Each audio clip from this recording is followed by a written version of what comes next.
का हमारे इस मैथ्स की दुनिया में स्वागत है।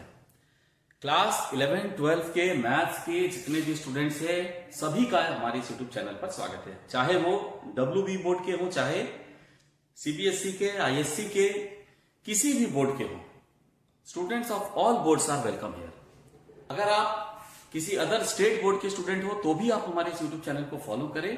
All of you will be benefited. और वो इसलिए कि 11-12 का मैथ्स का जो सिलेबस होता है वो लगभग सेम होता है ऑल ओवर इंडिया का। बहुत थोड़ा सा पार्ट, बहुत थोड़ा सा हिस्सा जो सिलेबस का वेरी करता है अदर बोर्ड्स का, that doesn't matter. All of you will be benefited here. आप अगर 11-12 के पूरे सिलेबस को कवर करना चाहते हैं तो आप इस चैनल को फॉलो कर सकते हैं। हम लोग यहाँ पर वेस्ट बंगाल बोर्ड में चलने वाले हमारा जो West Bengal Council of Higher Secondary Education है, यहां पर जो SN का बुक चलता है छाया प्रकाशनी का, उसको फॉलो करेंगे।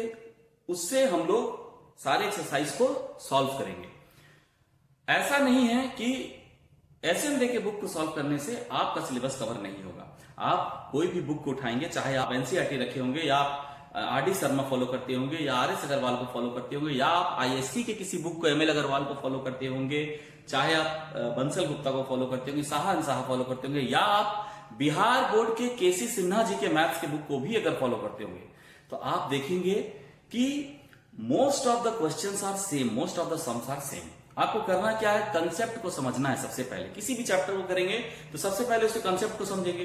कंसेप्ट को समझ लेने के बाद सम्स को जब हम लोग बनाएंगे, एक्सरसाइज को सॉल्व करेंगे, तो वहां आपको लगभग सब क्वेश्चन SN करने से फायदा ये होगा। मेरा तो ये एडवाइस है कि आप किसी भी बोर्ड में पढ़ते हो, किसी भी बोर्ड के स्टूडेंट हो, अगर आप SN बुक को फॉलो करते हैं तो ये बेस्ट है। मेरा यही एडवाइस होगा आपको। वो इसलिए कि SN का जो लेवल है, उसमें जो क्वेश्चंस है, उसका लेवल अदर बुक्स के जो कंपैरेटिवली अगर हम देखें तो थोड़ा सा अच्छा लेवल है, थोड़ा ज्यादा सम्स है और लेवल भी थोड़ा सा अच्छा है।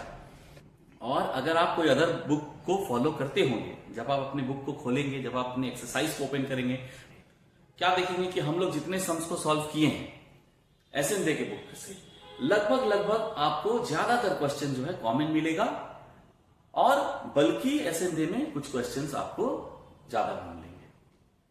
तो हम लोग क्लास 11 के ट्रिग्नोमेट्री से अपने क्लास को स्टार्ट करेंगे और ट्रिग्नोमेट्री की उस विराट दुनिया में चलेंगे जिसका बहुत छोटा सा ट्रेलर क्लास 10 में आप लोगों ने देखा था।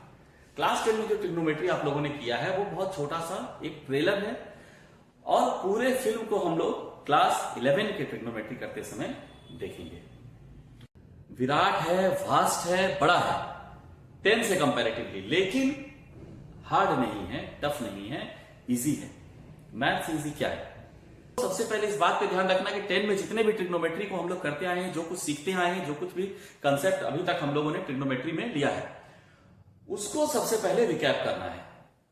10 में चाहे हम लोगों ने ट्रिग्नोमेट्रिक आइडेंटिटीज पढ़ा हो, स्टैंडर्ड एंगल्स का वैल्यू पढ़ा हो, कंप्लीमेंट्री एंगल का कंसेप्ट पढ़ा हो और ट्रिग्नोमेट्री का बेसिक जो कुछ भी सीखा है वो सबको रिकैप कर लेना है, नहीं तो आगे पढ़ना मुश्किल होगा। सबसे पहले हम लोग जो बेसिक जो कुछ सीखते आए हैं वो सब कुछ अच्छे से आना चाहिए, यह बेहद जरूरी है। क्लास 11 के ट्रिग्नोमेट्री के जिस टॉपिक से हम लोग यहां पढ़ना स्टार्ट करेंगे उस टॉपिक का नाम है trigonometric ratios of associated angles. कहीं पर यह नाम एलाइड एंगल्स के नाम से भी किसी बुक में रहता है, तो आप ध्यान रखना। अब हम लोग चलते हैं, टॉपिक को स्टार्ट करते हैं। मेरा सबसे पहला एडवाइस यही रहेगा कि आप पहले क्लास 10 के सभी कॉन्सेप्ट्स को एक बार रिकैप कर लेंगे।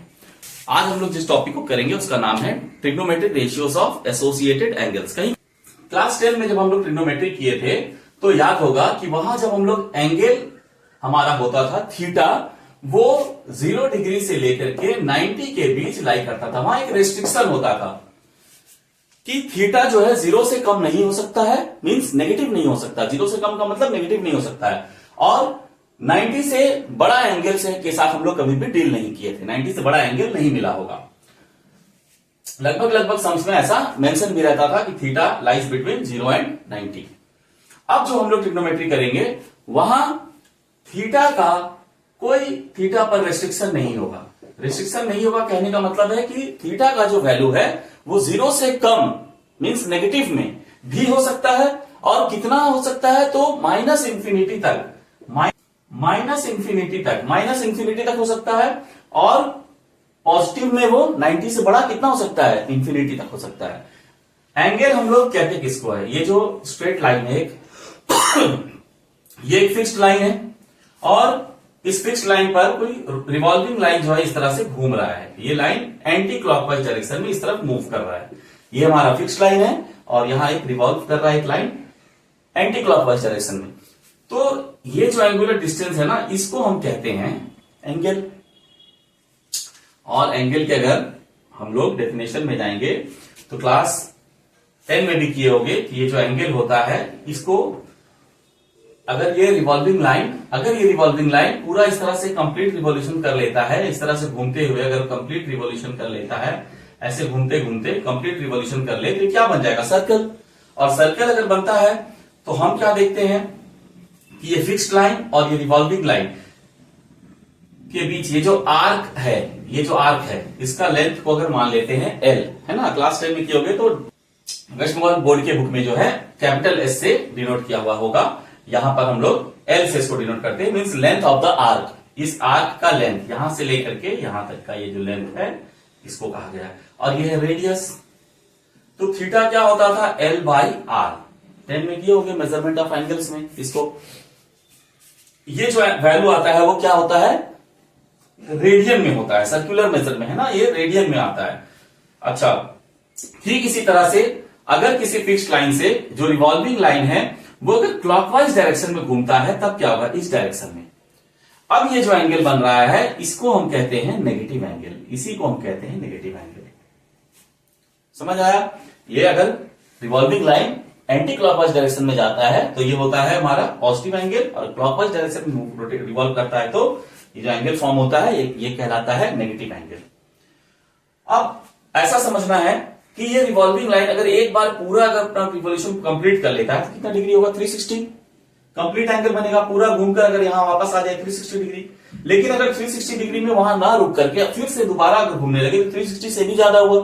मींस ये एंगल एक बार कंप्लीट रिवॉल्यूशन का 360, दो बार हो जाएगा 720। इस तरह से घूमता ही जाए तो इंफिनिटी तक जा सकता है।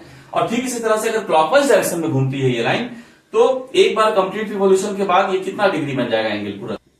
एक बार अगर ये क्लॉकवाइज डायरेक्शन में कंप्लीट रिवॉल्यूशन कंप्लीट कर लेती है एक रिवॉल्यूशन तो -360 डिग्री हुआ। जैसे यहां पर 360 होता है इस तरह से ये -360 होगा। और -360 से एक बार अगर कंप्लीट रिवॉल्यूशन के बाद फिर फर्दर आगे बढ़ जाते हैं तो -360 से भी ज्यादा हो जाता है, मींस -360 से भी कम होगा एंगल नेगेटिव में, उसका अगर वैल्यू देखा जाए। लेकिन एंगल क्या हुआ, 361, 362, 6 है ना, -361, -7, दोबारा अगर रिवॉल्व कर जाए तो -720। तो इस तरह से नेगेटिव में भी ये इंफिनिटी तक जा सकता है, माइनस इंफिनिटी। तो यहां एंगल का हमारा कोई रेस्ट्रिक्शन नहीं है, माइनस इंफिनिटी से प्लस इंफिनिटी तक ये एंगल हो सकता है। ये बात क्लियर हुआ। अब बात करते हैं कि ऐसे एंगल के साथ हम लोग डील कैसे करेंगे। पहले कैसे हम लोग एंगल 0 से लेकर 90 के बीच होता था उसके साथ हम लोग डील करते थे। अब जो है एंगल माइनस इंफिनिटी से जब प्लस इंफिनिटी तक हो जाएगा तो एंगल जब माइनस इंफिनिटी से प्लस इंफिनिटी तक होगा तो ऐसे एंगल के साथ हम लोग कैसे डील करेंगे, यही हम लोग इस टॉपिक में सीखेंगे। एक एग्जांपल लेकर के हम लोग यहां देखते हैं। जैसे एग्जांपल के तौर पर अगर ले कि साइन 120 डिग्री का वैल्यू अगर पूछा जाए या साइन 120 कह दिया जाए तो हम लोग देखते हैं कि यहां एंगल तो 120 डिग्री मींस 90 से बड़ा है। अब इसको हम कैसे इसके साथ डील करेंगे, या अगर कह दिया जाए कि साइन कॉस टैन कुछ भी है ना 780 डिग्री, अब इतने बड़े एंगल के साथ कैसे डील करेंगे। या अगर कह दिया जाए साइन -780 डिग्री नेगेटिव में, मतलब इस तरह के एंगल के साथ कैसे डील करेंगे, यही हम लोग इस टॉपिक में सीखते हैं। जैसे सपोज करते हैं दिया गया साइन 120, तो सबसे पहला काम हमको करना क्या है कि इसको ब्रेक कर लेना है। कैसे ब्रेक कर लेना है कि साइन, इसको हम लिख सकते हैं 90 + 30, 90 + 30 लिख सकते हैं, 120 हो जाएगा। मींस 90 का मल्टीपल प्लस सम एक्यूट एंगल। और या फिर हम ऐसा भी लिख सकते हैं कि साइन 2 × 90 -2 × 90 मीन्स 180 -60, ये भी है, इसका भी मतलब 120 ही हुआ और इसका भी मतलब 120 हुआ। इसका मतलब ये है कि हम क्या करेंगे कि जो गिवन एंगल है उसको 90 के मल्टीपल प्लस और माइनस सम एक्यूट एंगल, इस फॉर्म में लाना होगा। इसी तरह से हम इसको भी लिख सकते हैं, इसको भी हम इसी फॉर्म में एक्सप्रेस कर सकते हैं। हमेशा जो भी गिवन एंगल है वो अगर एग्जैक्टली 90 का मल्टीपल नहीं है, जैसे 120 90 के मल्टीपल नहीं है, अगर नहीं है 90 के मल्टीपल, तो किसी ना किसी 90 के मल्टीपल से जस्ट ये ज्यादा है, किसी दो मल्टीपल के बीच तो लाई करता है। जैसे कि 91 जा 90 और 92 जा 180, इन दोनों के बीच लाई करता है 120, है ना। इसी तरह से ये भी किसी ना किसी 90 के दो कंसेक्यूटिव मल्टीपल के बीच में लाई करता होगा। उसी फॉर्म में इसको हमको एक्सप्रेस कर देना है। जैसे हम यहां लिख सकते हैं कि साइन लिख सकते हैं कि 9 इंटू 90 810 माइनस 30, तो इसका मतलब होगा 780। और अगर हम ऐसा लिखना चाहे तो ये भी लिख सकते हैं 8 इंटू 90 720 प्लस 60। 8 टाइम्स 90 और 9 टाइम्स 90 के बीच ये लाई करता है। तो हम दो तरह से इसको एक्सप्रेस करते हैं। तो इस तरह से हम पहले एक्सप्रेस करना सीखेंगे। तीन बात अगर सीख लें तो इस एक्सरसाइज को हम जो भी सम्स होगा सबको सॉल्व कर सकते हैं। तो तीनों बातों को सीखेंगे। उसमें से पहला बात है कि 90 के मल्टीपल प्लस और माइनस सम एक्यूट एंगल के फॉर्म में गिवन एंगल को एक्सप्रेस करना। n टाइम्स 90 प्लस और माइनस सम एक्यूट एंगल। यहां थीटा क्या है? थीटा एक्यूट एंगल है। थीटा होगा यहां एक्यूट एंगल। साइन 90 का मल्टीपल प्लस और माइनस सम एक्यूट एंगल। अब ऐसा हो तो इसका दो वैल्यू होगा, डिपेंड करेगा कि n क्या है, ऑड या इवन। अगर ऑड है ये n अगर ऑड है तो हम लिखेंगे साइन जो है वो बदल जाएगा कॉस और दिस एंगल कॉस थीटा, जो यहां एंगल है वही। और अगर ये n इवन होता है तो हम लिखेंगे साइन जो है वो साइन ही रहेगा साइन थीटा। ये कब होगा? If n is odd. और अगर n इवन होता है तो हम कहेंगे कि साइन साइन ही रहेगा, कोई चेंज नहीं होगा इसमें, और यहां थीटा होगा। इस तरह से लिखेंगे। पहला बात हम ये सीखते हैं। इसी तरह से ठीक अगर हमको कॉस मिलता है n इंटू 90 प्लस और माइनस सम एक्यूट एंगल, तो इसको भी हम दो तरह से लिखेंगे। अगर n ऑड होता है तो कॉस जो है वो साइन में बदल जाएगा। कंप्लीमेंट्री एंगल किए होंगे क्लास 10 में तो याद होगा साइन और कॉस कंप्लीमेंट्री होता है, सेक और कोसेक, टैन और कॉट। तो वही फंडा यहां लगाएंगे। साइन है कि n अगर ऑड है तो यहां कॉस होगा, n इवन है तो साइन होगा। यहां पर भी ठीक इसी तरह से साइन और कॉस रहेगा।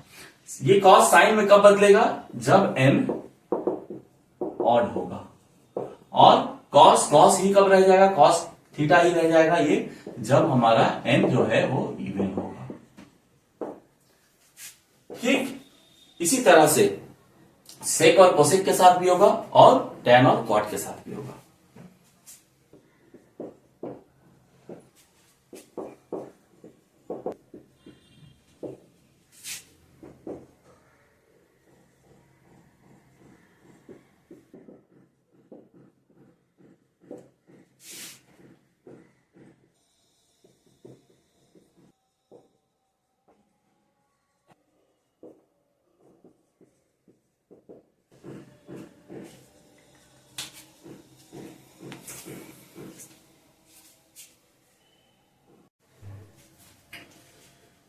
ये पहला कंसेप्ट हुआ, ये समझ में आया कि साइन 90 के मल्टीपल प्लस और माइनस सम एक्यूट एंगल है।